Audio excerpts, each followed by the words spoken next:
My jointer is only 6 inches wide and I need to flatten this really wide piece of walnut. It's actually 10 inches wide to make the chop for the split top Rubo bench. And the way I'm going to do it is with a simple sled. So I've got a piece of melamine that'll slide really nice on the planer bed. I've got a cleat up on the front so that I can get the board up against it, and I will just simply shim underneath the workpiece to get it so that it's not going to rock when it runs through the planer. So let's go ahead and get this shimmed up. So it's really only this front right corner here that needs to be shimmed, and it's not going to take a whole lot, I don't think. Actually, that shim might do it.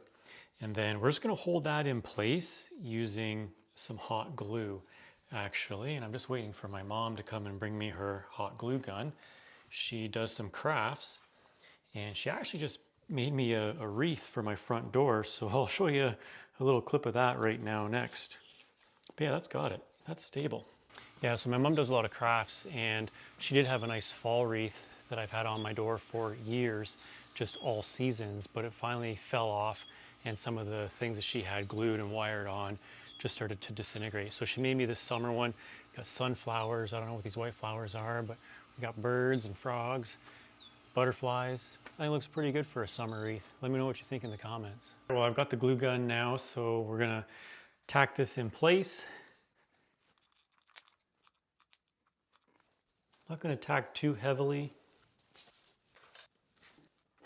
And this hot glue is simply gonna pop off once we're done. It's not gonna stick to this melamine, and it should come off all in one piece. I'm just gonna run a bead right across the back here.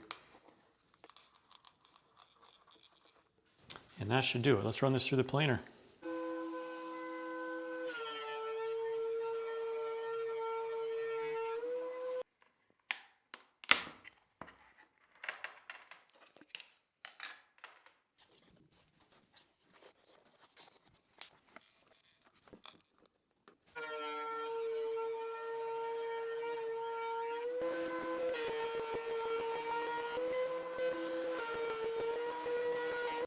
As you can see, flattening wide boards without a super wide jointer really isn't rocket science.